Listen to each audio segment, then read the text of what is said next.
next we can pass on to the microbes, use of microbes in the production of biogas. ബയോഗ്യാസിൻ്റെ പ്രൊഡക്ഷന് microbes എങ്ങനെയൊക്കെയാണ് help ചെയ്യുക, അതാണ് നമ്മളിനി ഈ പോർഷനിൽ കാണാൻ പോകുന്നത്. സോ പിക്ചർ കണ്ടാൽ നിങ്ങൾക്ക് അറിയാം, ബയോഗ്യാസ് പ്ലാന്റ് ആണ് കാണിച്ചിരിക്കുന്നത്. Biogas is a mixture of gases, mainly methane, produced by microbes such as methanogens. Mainly ബയോഗ്യാസിൽ മീതെയിൻ ആണുള്ളത്. മൈക്രോ ഓർഗാനിസത്തിനെ, ബയോഗ്യാസ് പ്രൊഡ്യൂസ് ചെയ്യാൻ സഹായിക്കുന്ന മൈക്രോ ഓർഗാനിസത്തിന് നമ്മൾ മെത്തനോജൻസ് എന്ന് പറയുന്നു. Methanogens grow anaerobically, that means without the presence of oxygen, oxygen ഇല്ലാതെ വളരുന്നത് methanogens, on cellulosic material and produce methane along with carbon dioxide and hydrogen. Example methanobacterium. അപ്പം മീതെയിൻ ഉണ്ടാക്കും, കാർബൺ ഡയോക്സൈഡ്, ഹൈഡ്രജൻ സൾഫൈഡും ഉണ്ടാവാം. Methanobacterium is found in the anaerobic sludge and rumen of cattle.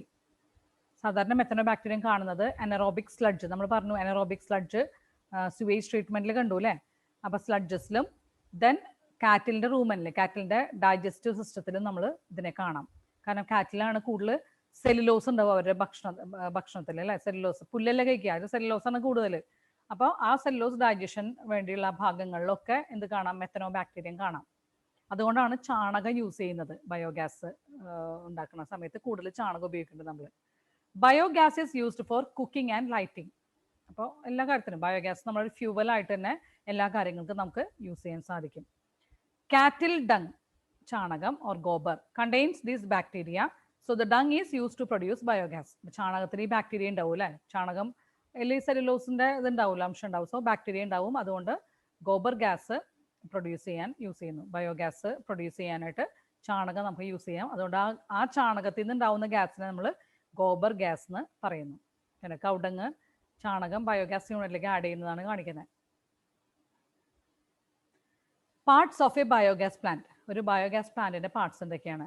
ഒരു concrete tank, 10 തൊട്ട് 15 അടി നീളമുള്ള വലിപ്പമുള്ള concrete tank, ആഴമുള്ള concrete tank, to collect bio waste and slurry of dung.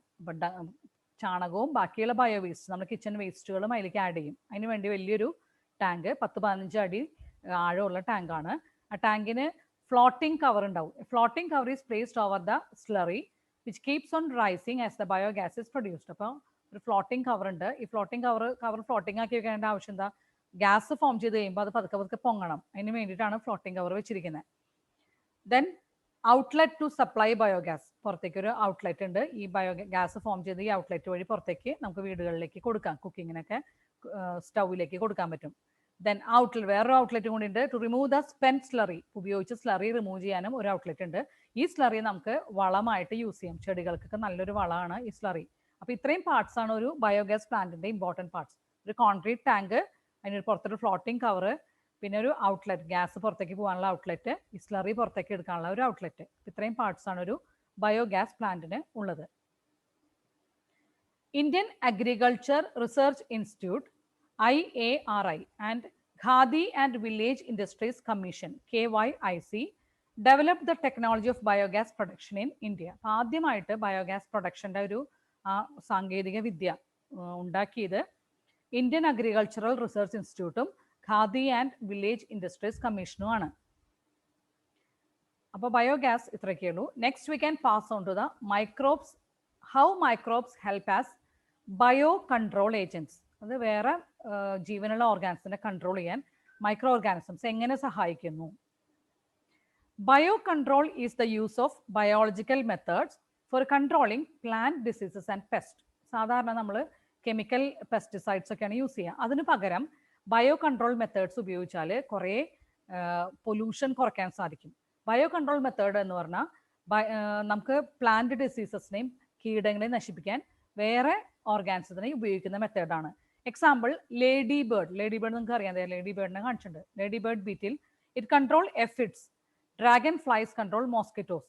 അപ്പോൾ ഡ്രാഗൺ ഫ്ലൈസ് മോസ്കിറ്റോസിനെയും ലേഡി ബേർഡ് എഫിഡ്സിനെയും കൺട്രോൾ ചെയ്യാനായിട്ട് ഉപയോഗിക്കാം. അപ്പോൾ വേറെ ഒരു ജീവിനെ നശിപ്പിക്കാൻ വേറെ ജീവിനെ ഉപയോഗിക്കാം. ആ മെത്തേഡാണ് ബയോ കൺട്രോൾ മെത്തേഡ് എന്ന് പറയുന്നത്. കെമിക്കൽ പെസ്റ്റിസൈഡ്സ് യൂസ് ചെയ്യുന്നതിന് വളരെ ദോഷങ്ങൾ ഉണ്ടാക്കുന്നതുകൊണ്ട് ഈ ഒരു മെത്തേഡ് വളരെയധികം അഡ്വാൻറ്റേജസ് ആണ്. Chemical pesticides and insecticides kill both useful and harmful organisms. And cause pollution. Pollution ഉണ്ടാക്കും. മാത്രമല്ല ഒരു കെമിക്കൽ പെസ്റ്റിസൈഡ് അടിച്ചു കഴിഞ്ഞാൽ നല്ല ഓർഗാനിസം മാത്രമല്ല എല്ലാ ഓർഗാനിസംസും ചത്തുപോകും. അപ്പോൾ ബയോ കൺട്രോൾ മെത്തേഡ് ഉപയോഗിച്ച് അത് ഒരു പ്രത്യേക ജീവികളെ മാത്രമേ അവർ നശിപ്പിക്കുകയുള്ളൂ. അപ്പം അതുകൊണ്ട് അതാണ് കുറച്ചുകൂടി better method compared to chemical pesticides and insecticides. അതിൻ്റെ ഒരു നെഗറ്റീവ് ഇഫക്ട്സ് ആണ് ഒരു കുഞ്ഞിൻ്റെ തല കാണിച്ചിരിക്കുന്നത്. എൻഡോസൾഫാൻ ബാധിത പ്രദേശത്തുള്ള ഒരു കുഞ്ഞാണത്. കുഞ്ഞിൻ്റെ തലയാണ്. ആ ഭാഗങ്ങളിലുള്ള കുട്ടികൾ മിക്കവർക്കും ഇങ്ങനത്തെ പ്രശ്നങ്ങളുണ്ട്. First bacillus thuringiensis, B T cotton നിങ്ങൾ ബോട്ടണിയിൽ പഠിച്ചിട്ടുണ്ടാവും. ജനറ്റിക് എഞ്ചിനീയറിംഗ് മെത്തേഡ്സ് വഴി ബി ടി കോട്ടൺ ഉണ്ടാക്കിയത്. ബാസിലസ് ട്യൂറിൻജനസിസ് എന്ന ബാക്ടീരിയ ബട്ടർഫ്ലൈയുടെ കാറ്റർപില്ലറിനെ കൺട്രോൾ ചെയ്യാൻ സഹായിക്കുന്നുണ്ട്. അപ്പോൾ സാധാരണ നമ്മൾ ചെയ്യുന്ന dried spores of B T, ഈ ബാക്ടീരിയയുടെ ഡ്രൈ ചെയ്ത സ്പോർട്സിൽ നിന്നാണ് ബാക്ടീരിയ ഉണ്ടാവുന്നത്. അത് ചെറിയ ചെറിയ പാക്കറ്റുകളിൽ സാഷയിൽ അവൈലബിൾ ആണ്. അത് വെള്ളമായിട്ട് മിക്സ് ചെയ്ത് അത് ഏത് ചെടികൾക്കാണോ ദോഷം ഉണ്ടാവണേ, ഇലകൾ പോകുന്നത്, ആ ചെടികൾ നമ്മൾ സ്പ്രേ ചെയ്യും. സ്പ്രേ ചെയ്താൽ ഈ കാറ്റർപില്ലർ ഇല തിന്നുമ്പോൾ അത് ഇതിൻ്റെ വയറിൽ ചെല്ലുന്ന ടോക്സിൻ റിലീസ് ചെയ്ത് അത് ലാർവയെ നശിച്ചു പോകും. ഇതാണ് സംഭവിക്കുക. അപ്പോൾ സയൻറ്റിസ്റ്റ് ഇതിനെ കുറച്ചും കൂടിയും ഒരു അഡ്വാൻസ്ഡ് മെത്തേഡായിട്ട് ചെയ്തത് ഈ ബാസിലസ് ട്യൂറിൻജനസിസ് എന്ന ബാക്ടീരിയൻ്റെ ജീൻസ്, ടോക്സിൻ ജീൻസ് അവർ ഈ പ്ലാന്റുകൾ, ഏത് പ്ലാന്റാണോ കൂടുതൽ ഇലയൊക്കെ പോയി പ്രശ്നം ഉണ്ടാവുന്ന ആ കാറ്റർപില്ലർ തിന്നുന്ന ആ പ്ലാന്റുകളിലേക്ക് ഇതിൻ്റെ ജീൻസ് കൊടുത്തു. ആ ജീൻസ് ഇൻട്രൊഡ്യൂസ് ചെയ്ത അങ്ങനെയുള്ള ഒരു പ്ലാന്റാണ് കോട്ടൺ. അതുകൊണ്ടാണ് അതിനെ ബി ടി കോട്ടൺ എന്ന് പറയാനുള്ള കാരണം. ബാസിലസ് ട്യൂറിൻജനസിസ് എന്ന ബാക്ടീരിയയുടെ ജീൻസ് ഈ കോട്ടൺ പ്ലാന്റിലേക്ക് ജനറ്റിക് എഞ്ചിനീയറിംഗ് മെത്തേഡ്സ് വഴി കൊടുത്തിട്ടുണ്ട്. അപ്പോൾ ഈ കോട്ടൺ പ്ലാന്റ് എന്തിന് റെസിസ്റ്റൻ്റ് ആണ്? ഈ കാറ്റർപില്ലറിന് റെസിസ്റ്റൻ്റ് ആയി. അതിന് കാറ്റർപില്ലറിനെ നശിപ്പിക്കാൻ സാധിക്കില്ല. കാരണം ഓൾറെഡി ഇത് തിന്നു കഴിഞ്ഞാൽ കാറ്റർപില്ലർ ചത്തുപോകും. അപ്പം അതുകൊണ്ട് അതിനെ നശിപ്പിക്കാൻ സാധിക്കില്ല. ലീവ്സിന് പ്രശ്നമൊന്നും ഇല്ലാതിരിക്കാൻ വേണ്ടിയിട്ട് ഉണ്ടാക്കിയ ജനറ്റിക് എഞ്ചിനീയറിംഗ് മെത്തേഡ് വഴി സയൻറ്റിസ്റ്റ് ഉണ്ടാക്കിയ കോട്ടൺ പ്ലാന്റ് ആണ് B T cotton.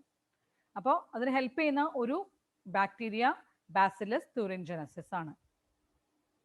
Then next bio control agent ആയിട്ട് യൂസ് ചെയ്യുന്നത് ട്രൈക്കോഡെർമ സ്പീഷീസ്, ഒരു ഫംഗസ് ആണ്. അത് they are seen in the root ecosystem. റൂട്ടിൽ വളരുന്ന പ്ലാന്റുകളുടെ ഭാഗങ്ങളിലാണ് ട്രൈക്കോഡെർമ സ്പീഷീസ് കാണുക.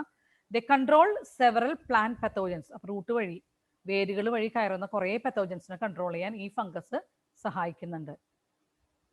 Next is baculoviruses, especially genus nucleopolyhedrovirus എന്ന ജീനസിൽപ്പെട്ട ബാക്യുലോ വൈറസസും ബയോ കൺട്രോൾ ഏജന്റ് ആയിട്ട് യൂസ് ചെയ്യാം.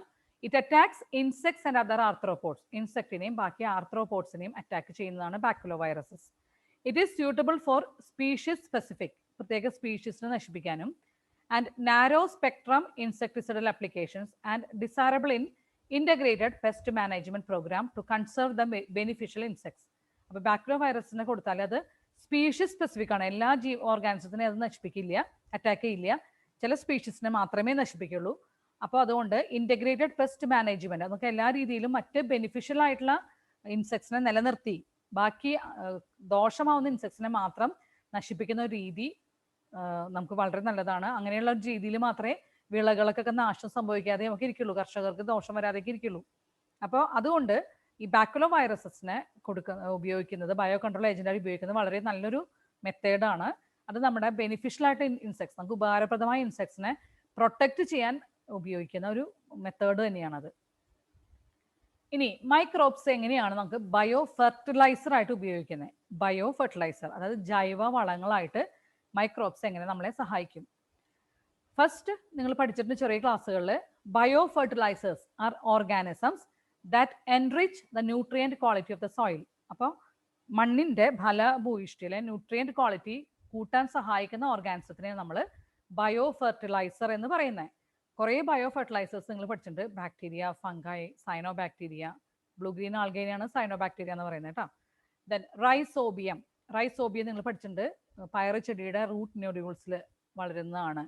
It is a symbiotic bacteria in the root nodules of leguminous plants. പയറ് ചെടികളുടെ റൂട്ട് നോഡ്യൂൾസ് ആണ് റൈസോബിയം വളരുന്നത്. And what is its function? To fix atmospheric nitrogen. അറ്റ്മോസ്ഫിയറിൽ കാണുന്ന ഫ്രീ നൈട്രജനെ ഫിക്സ് ചെയ്ത് റൂട്ടിലേക്ക് കൊടുത്താൽ അത് പ്ലാന്റ്സിന് അബ്സോർബ് ചെയ്യാൻ സാധിക്കും. അങ്ങനെ റൈസോബിയം പ്ലാന്റ്സിന് വളരെ ഉപകാരപ്രദമായിട്ടുള്ള ഒരു കാര്യമാണ്. Then free living bacteria in the സോയിലിൽ കാണുന്ന എസോസ്പിറിലം, അസറ്റോബാക്ടർ, ഇതെല്ലാം സോയിലിൻ്റെ നൈട്രജൻ കണ്ടന്റിനെ കൂട്ടാൻ സഹായിക്കുന്നു. സോയിലിലെ നൈട്രജൻ കണ്ടന്റിനെ കൂട്ടാൻ സഹായിക്കുന്നതാണ് എസോസ്പിരില്ലം അസറ്റോബാക്ടർ എന്ന ബാക്ടീരിയ. അപ്പം അങ്ങനെ മണ്ണിൻ്റെ ഫെർട്ടിലിറ്റി കൂടുന്നു. Then mycorrhiza.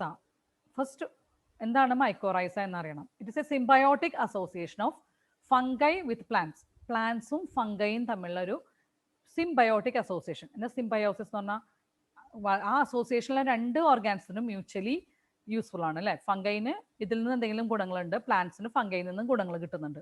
അപ്പം അങ്ങനെയുള്ളൊരു അസോസിയേഷനെയാണ് സിംബയോട്ടിക് അസോസിയേഷൻ എന്ന് പറയുക. Here the fungus gets food from the plant.